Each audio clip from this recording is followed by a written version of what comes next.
మీ అందరి ప్రేమాభిమానాల మధ్య ఆంధ్రప్రదేశ్ రాష్ట్ర ముఖ్యమంత్రిగా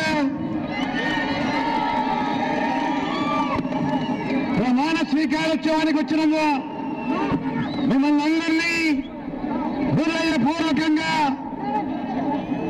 చేతులు జోడించి సాగరంగా నమస్కరిస్తున్నా.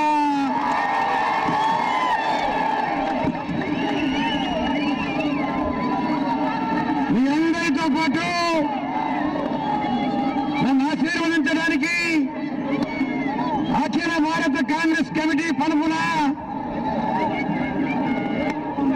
పాండిచ్చేరి నుంచి ప్రదేశ్ కాంగ్రెస్ కమిటీ అధ్యక్షులు నారాయణ స్వామి గారు వచ్చారు.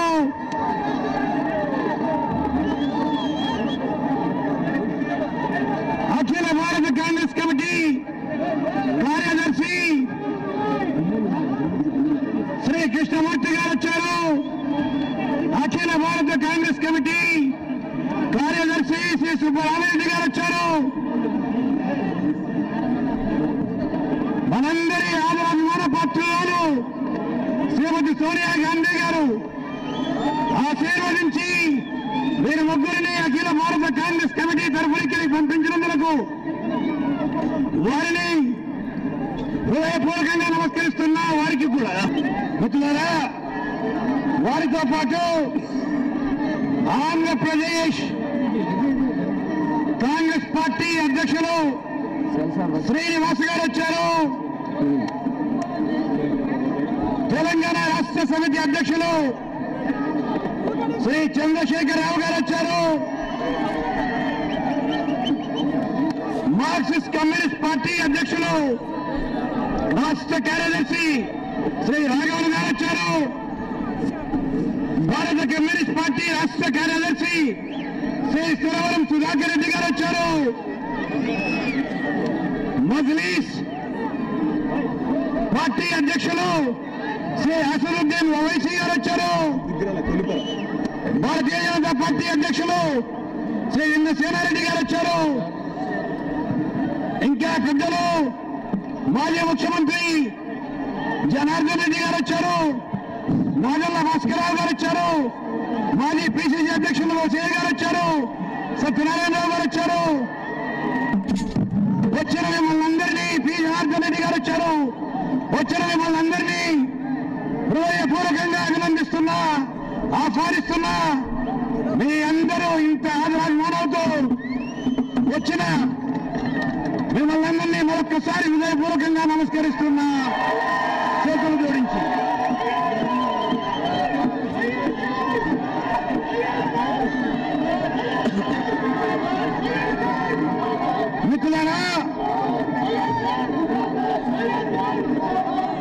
మిత్రులారా, ఆలోచించండి.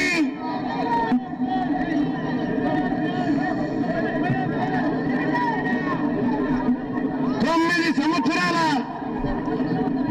ప్రతిపక్ష పార్టీగా ఉండి కాంగ్రెస్ పార్టీకి ఇవాళ మీ ఆదరాభిమానాలు చూపించారు, అధికారం ఇచ్చారు. ఇవాళ రాష్ట్రం ఉన్న పరిస్థితి చూస్తుంటే మీ అందరూ ఇంత పెద్ద ఎత్తున కాంగ్రెస్ పార్టీకి చూపించిన ఆదరాభిమానాలు చూస్తుంటే నిజంగా భయం వేస్తుందని మనం చేస్తున్నా. ఎంత పెద్ద మెజారిటీతో గెలిపించారు మమ్మల్ని. ఇక్కడ 190 సీట్లు ఇచ్చారు నాకు కాంగ్రెస్ పార్టీకి. ఇక్కడ ఆంధ్రప్రదేశ్ లో కాంగ్రెస్ పార్టీకి కాదు, మొత్తం భారతదేశంలో కాంగ్రెస్ పార్టీని అతి పెద్ద రాజకీయ పార్టీగా పార్లమెంటులో అవతరింపజేసిన ఘన కీర్తి ఓ పెద్ద భాగం ఆంధ్రప్రదేశ్ కు సంబంధించిన మీదే అని మనం చేస్తున్నాం సవినయంగా. ఇంత పెద్ద ఎత్తున కాంగ్రెస్ పార్టీ పట్ల విశ్వాసం ఉంచిన మీకు, ఇంత పెద్ద ఎత్తున కాంగ్రెస్ పార్టీ పట్ల విశ్వాసం ఉంచిన మిమ్మల్ని మీ సమస్యలను తీర్చడానికి ఎంత మేము కృషి చేయాలి అనే విషయాన్ని ఆలోచన చేస్తే ఎంత భయం ఉన్నా కళ్ళలో ఉన్న మా పట్ల విశ్వాసం, కాంగ్రెస్ పార్టీ పట్ల విశ్వాసం, సోనియా గాంధీ గారి నాయకత్వం పట్ల విశ్వాసాన్ని చూసినప్పుడు, గమనించినప్పుడు నాకు సంపూర్ణమైన నమ్మకం ఉంది.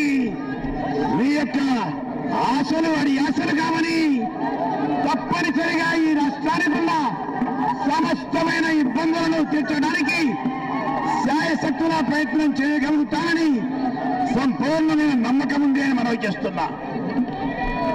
ఆలోచించండి సోదరులారా.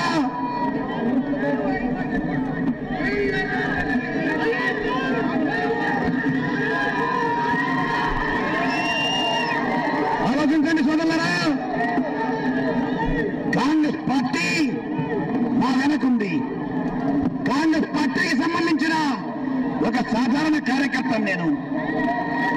కాంగ్రెస్ పార్టీకి సంబంధించిన ఒక సాధారణ కార్యకర్తగా చెప్పుకోవడానికి నేను గర్విస్తున్నాను. నేను 120 సంవత్సరాల చరిత్ర గల కాంగ్రెస్ పార్టీ ఈ దేశానికి స్వాతంత్రం తీసుకొచ్చారు. జాతిపిత మహాత్మా గాంధీ గారి నాయకత్వంలో స్వాతంత్రం తీసుకొచ్చినప్పుడు ఈ దేశానికి చాలా ఇతర దేశాలున్నాయి. బ్రిటిష్ వారు అన్నారు, బ్రిటిష్ పరిపాలన ఇక్కడ నుంచి పోతే దేశానికి కావలసిన ఆహార ధాన్యాల ఉత్పత్తి కూడా మనం చేసుకోలేమన్నారు. నిజమే, స్వాతంత్రం వచ్చిన కొత్తలో ఎంత ఇబ్బందులు పడ్డామో ఒక్క క్షణం ఆలోచించండి. బంగారు కర వచ్చినప్పుడు ఆ రోజుల్లోనే 40 లక్షల మంది కేవలం అన్నం లేక చచ్చిపోయారని మనం చేస్తున్నా. ఆకలి చావులతో చచ్చిపోయారని మనం చేస్తున్నా. బంగారు కరువు చేసిన తర్వాత భారతదేశం బ్రతకగలుగుతుందా అని అనుకున్న రోజున పండిత్ జవహర్లాల్ నెహ్రూ గారి నాయకత్వంలో ప్రణాళికాబద్ధమైన అభివృద్ధి జరిగింది. కాంగ్రెస్ పార్టీ ప్రభుత్వాల వల్ల అని మనం చేస్తున్నా. ప్రణాళికాబద్ధమైన అభివృద్ధి జరిగింది. ప్రాజెక్టులు నిర్మించారు. శ్రీమతి ఇందిరాగాంధీ గారి నాయకత్వం వచ్చిన తర్వాత సాంఘిక పరమైన సంపూర్ణమైన న్యాయం జరిగింది. అభివృద్ధి పనుల్లో రాష్ట్రం మరింత ముందుకు పోయిందని మనం చూస్తున్నాం. రాజీవ్ గాంధీ గారి నాయకత్వాన్ని ఆలోచించండి. దేశాన్ని 21వ శతాబ్దం వైపు తీసుకుపోయే విషయంలో ఆయన చేసిన కృషి గమనించండి. మనం చేస్తున్నా ప్రతి విషయంలోనూ అంత పెద్ద కాంగ్రెస్ పార్టీకి సంబంధించిన చరిత్ర ఉంది మా వెంబడి. తప్పనిసరిగా ఈ రాష్ట్రానికి సంబంధించిన రూపు రేఖ స్వరూపాలు మార్చగలిగిన దమ్ము విశ్వాసం మాకుంది అని ధైర్యంగా చెప్పగలుగుతున్నా. మరొక్కసారి చేతులు జోడించి రైతాంగం యొక్క సమస్యలు చూడండి. ఆత్మహత్యలు చేసుకుంటున్నారు రైతులు. ఆత్మహత్యలు చేసుకుంటున్న రైతులకు ఊరట కల్పించవలసిన అవసరం ఉంది. ఆత్మహత్య చేసుకున్న రైతుల కుటుంబాలను ఆదుకోవాల్సిన అవసరం ఉంది. రైతాంగం ఆత్మహత్యలు చేసుకుంటుంటే గుండె తరుక్కుపోతుంది. గడిచిన 9 సంవత్సరాలుగా రాష్ట్రంలో ఎన్ని రకాలుగా ఇబ్బందులు పడ్డాం. కరువు వస్తే మేము ప్రతిపక్ష పార్టీగా ఉండి మీకు కావలసిన మేలు చేయలేకపోయినా మీకున్న సమస్యలతో మేము ఉన్నామని చెప్పడానికి మీ ముందుకు వచ్చాను సవినయంగా మనం చేస్తున్నా. ఇవాళ నా మొట్టమొదటి సంతకం పెట్టబోతా ఉన్నాను. ఆ అవ్వాతాతల పెన్షన్ అక్షరాల ఇవాళ ఈ జూన్ నెల నుంచి 2250 రూపాయలతో మొదలు పెట్టబోతా ఉన్నాను. ఆ అధ్యయనం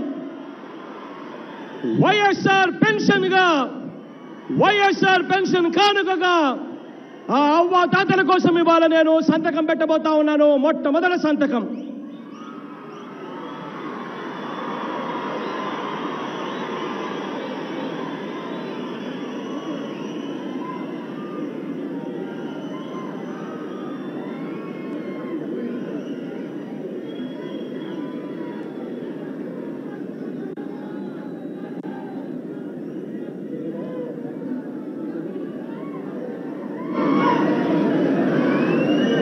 అవ్వాతాతల కోసం నేను ఇవాళ చెప్తా ఉన్నాను. ఈ సంవత్సరం 2250 రూపాయలతో మొదలు పెడతా ఉన్నాం. రేపు సంవత్సరం 2500 రూపాయలకు తీసుకొని పోతాము. ఆ తర్వాత సంవత్సరం 2750 రూపాయలకు తీసుకొని పోతాము. ఆ తర్వాత సంవత్సరం 3000 రూపాయలకు కూడా తీసుకొని పోతాము. ఆ అవ్వాతాతలకు ఇచ్చిన మాటను ఈ సందర్భంగా నెరవేర్చబోతా ఉన్నాము అని చెప్పి ఆ అవ్వాతాతలు ఆశీస్సులు కోరుతూ మీ మనవడిగా ఇవాళ 2 చేతులు జోడించి పేరు పేరున ఆశీస్సులు ఇవ్వమని చెప్పి కోరుతా ఉన్నాను. ప్రతి అవ్వను ప్రతి తాతను. ఇవాళ నేను మీ అందరికీ ఒక విషయం చెప్పదలుచుకున్నా. నవరాత్రాల్లో మనం చెప్పిన ప్రతి అంశము ప్రతి ఒక్కరికి అందాలి, ప్రతి పేదవాడికి అందాలి. కులాలు చూడకూడదు, మతాలు చూడకూడదు, రాజకీయాలు చూడకూడదు, పార్టీలు చూడకూడదు. ప్రతి ఒక్కరికి కూడా నవరత్నాల్లోని ప్రతి అంశం అందాలి. ఇది జరగాలి అనంటే వ్యవస్థలోకి విప్లవాత్మక మార్పులు తీసుకొని రావాలి. అది జరిగించేందుకు ఇవాళ నేను మీ అందరికీ కూడా ఒక మాట చెప్తా ఉన్నాను. మళ్ళీ ఆగస్టు 15వ తారీఖు వచ్చేసరికి, అంటే ఇవాళటి నుంచి కేవలం 2.5 నెలల కాలంలో ఆగస్టు 15వ తారీఖు వచ్చేసరికి అక్షరాల మన గ్రామాలలో గ్రామ వాలంటీర్లుగా అక్షరాల 4 లక్షల ఉద్యోగాలు ఇవ్వబోతా ఉన్నాము అని చెప్పి మీ అందరికీ కూడా హామీ ఇస్తా ఉన్నాను.